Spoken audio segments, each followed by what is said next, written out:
శ్రీమాత్రే నమః. విరించివాణి astro channel ప్రేక్షకులకి స్వాగతం. 2026-27 సంవత్సరానికి సంబంధించి ద్వాదశ రాసుల వారికి శుభాశుభ ఫలితాలు తెలుసుకుందాం.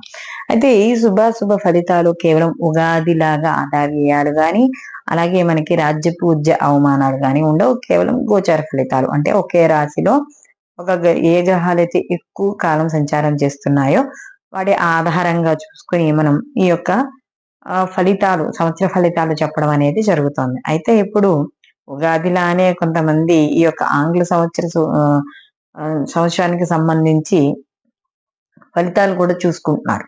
కాబట్టి అలాంటి వాళ్ళ గురించి ఈ యొక్క ఫలితాలు చెప్పడం అనేది జరుగుతోంది. అయితే ఇప్పుడు ఇవి కేవలం గోచార ఫలితాలు మాత్రమే. వీటితో పాటుగా వ్యక్తిగత జాతకాలు కూడా పరిశీలనలోకి తీసుకోవాలంటే వాళ్ళకి జరుగుతున్న మహర్దశలు అంతర్దశల ఆధారంగా కూడా చూసుకుని చెప్పాలి. తర్వాత మనం ఇప్పుడు సింహరాశి వారికి కానీ చూసుకుంటే ఈ 2026 సంవత్సరం సింహరాశి వారికి రాహు సంవత్సరం మొత్తం కూడా వీళ్ళకి సప్తమ స్థానంలోను, అలాగే ఇక్కడ కేతు జన్మలోను సంచారం చేయడం అనేది జరుగుతోంది.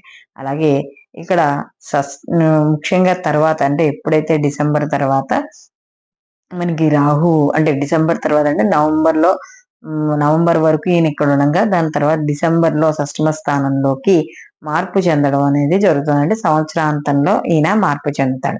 అలాగే ఈ సంవత్సరం శని మొత్తం కూడా వీళ్ళకి అష్టమ స్థానంలో సంచారం చేయడం అనేది జరుగుతుంది. అలాగే ఈ సంవత్సరం గురువు వీళ్ళకి జూన్ 2 వరకు కూడా లాభస్థానంలో ఉండి తర్వాత వీళ్ళకి ఏ స్థానంలోకి వచ్చి తర్వాత మళ్ళీ ఈయన జన్మలోకి రావడం అనేది జరుగుతుంది. అయితే ఇక్కడ ఎప్పుడైతే జూన్ 2 వరకు ఏకాదశ స్థానంలో గురువు ఉంటాడో ఇది వీళ్ళకి చాలా అనుకూలమైన ఫలితాలుగా చెప్పవచ్చు. అంటే సింహరాశి వాళ్ళకి ఈ జూన్ 2 లోపు ముఖ్యమైన పనులు ఏమైనా చేపట్టాలనుకున్న గృహానికి సంబంధించి, ఉద్యోగానికి సంబంధించి, పిల్లల వివాహాలకు సంబంధించి, లేదా ఏదైనా మీ జీవితంలో ఒక ముఖ్యమైన నిర్ణయాలు తీసుకోవాలనుకున్నప్పుడు మాత్రం ఈ సమయం అంటే గురువు బలంగా ఉన్న సమయం అనేది చాలా అనుకూలంగా ఉంటుంది. కాబట్టి చేపట్టే పనుల్లో ఖచ్చితంగా ముందుకు వెళ్ళడం అనేది జరుగుతుంది. అంటే ప్రథమార్థం గురువు బలం వల్ల ముందుకు వెళ్ళిపోవడం వల్ల శుభ ఫలితాలు ఎక్కువగా గోచరించడం అనేది జరుగుతుంది. ద్వితీయార్థానికి వచ్చేటప్పటికి ఆల్రెడీ అక్కడ శని భగవాన్ యొక్క బలము లేదు, ఇటు రాహుకేతులు బలము లేదు, గురు బలం కూడా కొద్దిగా తగ్గుతుంది. కాబట్టి అప్పుడు పనుల్లో ఆలస్యం అవ్వడం అనేది జరుగుతుంది. కొద్దిగా ప్రతికూల ఫలితాలు అనేవి కనబడతాయి.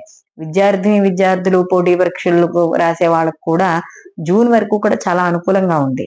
ఎప్పుడైతే జూన్ తర్వాత కొద్దిగా వీళ్ళకి అంటే చదివిని గుర్తు లేకపోవడము, లేకపోతే ఏదైనా ఆలస్యం అవ్వడము, ఇలాంటివన్నీ కూడా కొద్దిగా వస్తూ ఉంటాయి. అలాగే జన్మజాతకం అంటే మామూలుగా ఈ జన్మజాతకాలు కూడా మనం పరిశీలనలోకి తీసుకోవడం అనేది కూడా ఇక్కడ జరుగుతుంది. అలాగే ఇక్కడ ఎప్పుడైతే అష్టమ శని యొక్క ప్రభావం అనేది మనకు కనబడుతుందో సహజంగా అష్టమ శని అనేటప్పటికీ ఆరోగ్య విషయాల్లో జాగ్రత్తగా ఉండాలి. అంటే హెల్త్ రిలేటెడ్ అంటే ఆల్రెడీ ఏమైనా దీర్ఘకాలిక వ్యాధులు ఉన్నవాళ్ళు, లేదా దీర్ఘకాలికంగా బాధపడుతున్న వాళ్ళు, ఏదైనా వ్యాధులతో ఉన్నవాళ్ళు ఇలాంటివి చూడాలి. లేదా అసలు అలాంటివి ఏమీ లేవు, ఓన్లీ కేవలం ఈ యొక్క అష్టమ శని ప్రభావమే ఉంది అని అనుకున్నప్పుడు గురుబలం ఎప్పుడైతే జూన్ తర్వాత నుండి కాస్త ఏదైనా పనిముట్లు వాడేటప్పుడు అంటే గాయాలు అవ్వకుండా, కోసుకోకుండా ఇలాంటి వాటితోనూ, అలాగే వాహనాల మీద వెళ్ళేటప్పుడు జాగ్రత్తగా ఉండడం, ఈ ఎముకలు కీళ్ళు వీటికి సంబంధించిన ఇబ్బందులు ఇలాంటి వాటిల్లో జాగ్రత్తగా చూసుకోవాలి. అలాగే ఎప్పుడైతే జన్మలో కేతు సప్తమ స్థానంలో రాహు ఉన్నాడో అలా కళత్ర స్థానం అంటే భార్య లేక భర్త స్థానం కాబట్టి కొంచెం జాగ్రత్త అనేది వహించాలి. అంటే ఏదైనా భార్యాభర్తల విషయాల్లో చిన్న చిన్న మనస్పర్ధలు వచ్చే అవకాశం ఉంటుంది. కాబట్టి వాటి రీత్యా కాస్త అనుకూలం చూసుకోవాలి. మిశ్రమమైన ఫలితాలు గోచరిస్తున్నాయి ఇక్కడ. ఎందుకంటే వాళ్ళిద్దరు అంటే ఒకరినొకరు అర్థం చేసుకుంటూ ముందుకు వెళ్ళిపోతూ ఉండాలి. అలాగే ఎప్పుడైతే ఏ స్థానంలో గురువు వస్తాడో కాస్త వివాహాది శుభ కార్యక్రమాలు జరగడం, లేదా దైవానికి సంబంధించిన కార్యక్రమాలకి డబ్బులు వ్యయం చేయడం ఇలాంటివన్నీ కూడా కనబడతాయి. అంటే సంతానానికి సంబంధించిన విషయాల్లో వాటిల్లో అంటే వాళ్ళకి ఉద్యోగం కోసం కావచ్చు, విద్య కోసం కావచ్చు, వివాహం కోసం కావచ్చు, దేనికైనా ఖర్చు పెట్టే అవకాశం అనేది ఇక్కడ కనబడుతుంది. సంతాన పరంగా కూడా సామాన్య ఫలితాలు గోచరిస్తున్నాయి. అలాగే ఎవరైతే ఈ యొక్క రాజకీయ నాయకులు వాళ్ళందరూ ఉన్నారో వాళ్ళకు కూడా వీళ్ళకి అనుకూలం, జూన్ వరకు కూడా అనుకూలంగా ఉంటుంది. అయితే ఇక్కడ అష్టమ శని ప్రభావం ఉంటుంది కాబట్టి వాళ్ళకు కూడా ఈ పని అవుతుందా అవ్వదా అని ఒక సంశయంలో పనులు పూర్తి చేసుకోవడం అనేది జరుగుతుంది. వ్యవసాయదారులకు అలాగే పారిశ్రామికవేత్తలకి వీళ్ళందరికీ కూడా సామాన్యంగా ఉండడం అనేది ఇక్కడ మనకి కనబడుతోంది.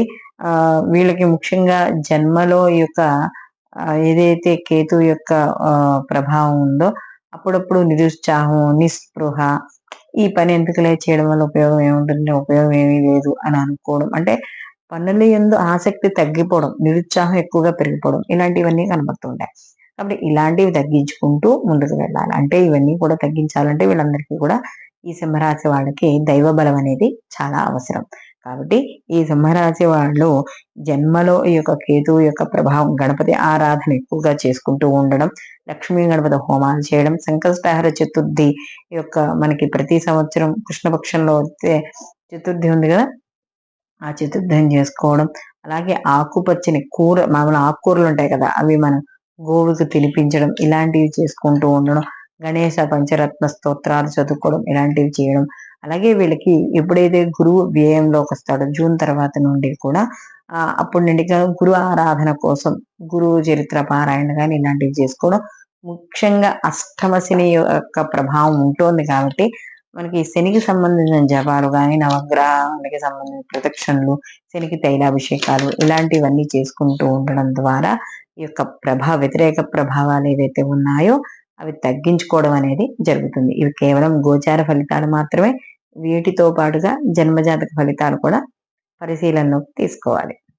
సర్వే జన సుఖినో భవంతు. లోకా సంస్థ సుఖినో భవంతు.